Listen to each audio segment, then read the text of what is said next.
Tu crois être fort. Regarde bien. Un insecte de quelques millimètres peut accomplir un exploit qu'aucun humain ne pourrait réaliser. Une fourmi soulève ce qui équivaut à une voiture. Et pour elle, c'est normal. Comment un corps aussi minuscule peut-il défier la physique? La réponse va te surprendre. Les fourmis peuvent soulever des objets 20, 30, parfois 50 fois plus lourds qu'elles. Pour comprendre ce que cela représente, imagine un humain de 80 kg soulevant 4 tonnes avec les bras. Pour nous, c'est impossible. Pour une fourmi, c'est normal. Leur force n'a rien de magique.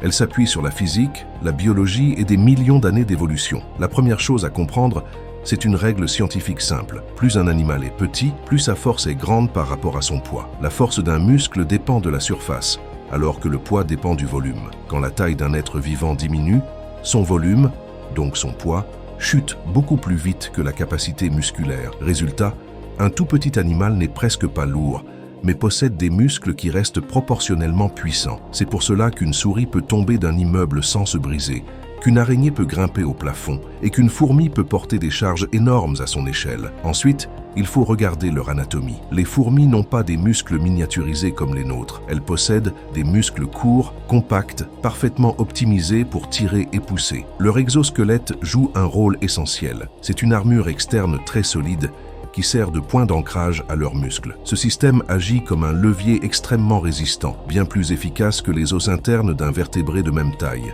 Leur corps est très léger. Elles n'ont pas à supporter un squelette lourd, de la graisse ou des structures pesantes. Tout est conçu pour que l'énergie soit utilisée efficacement. Leur cou est particulièrement impressionnant. Des études en modélisation 3D menées par l'Université de l'Ohio ont montré qu'il peut supporter plus de 5000 fois le poids de leur tête. Proportionnellement, c'est l'une des zones les plus solides du monde animal. À leur échelle, la gravité n'a pas du tout le même effet que sur nous. Une fourmi peut tomber de plusieurs mètres sans se blesser. Elle ne risque pas l'écrasement. Elle peut tirer ou porter un objet qui la déplacerait simplement, au lieu de l'écraser. Dans leur monde miniature, les lois physiques sont identiques, mais leurs effets sont complètement différents. Les muscles des fourmis, en plus d'être denses, sont organisés pour exercer une traction continue. Elles ne cherchent pas à faire des mouvements amples ou élégants. Elles utilisent une stratégie simple: tracter, maintenir, déplacer. Quand elles mordent un objet avec leurs mandibules, elles appliquent une force répétée, constante, qui peut durer longtemps. Leur comportement joue aussi un rôle crucial. Une fourmi ne se dit jamais qu'un objet est trop lourd. Elle teste, elle insiste, elle ajuste sa prise. Et si la charge est vraiment trop grande, d'autres fourmis viennent automatiquement l'aider. Le groupe fonctionne comme un mécanisme parfaitement réglé. Ensemble,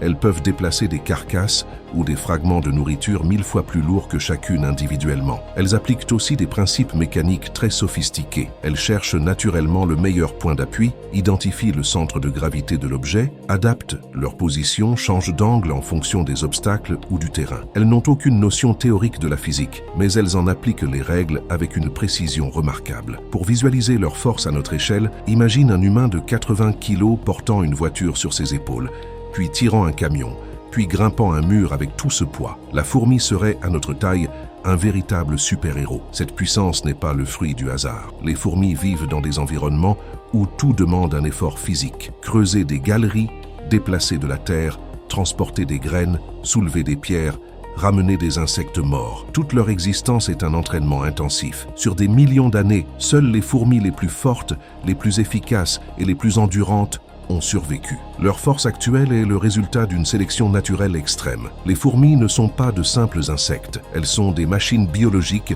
faites pour la survie, pour l'efficacité maximale, pour le travail collectif. Leur force n'est pas meilleure que celle des autres animaux. Elle est disproportionnée par rapport à leur taille. La prochaine fois que tu verras une fourmi transporter un morceau de feuille gigantesque ou tirer un insecte mort bien plus grand qu'elle, rappelle-toi que ce n'est pas un exploit pour elle. C'est juste la conséquence logique de la physique, de son anatomie et d'une évolution parfaitement optimisée. Et si tu veux comprendre d'autres secrets incroyables du monde vivant, abonne-toi maintenant. Chaque jour, je t'explique un phénomène réel, scientifique et fascinant. Regarde aussi la vidéo suivante dans la description. Tu vas apprendre quelque chose qui va vraiment te surprendre.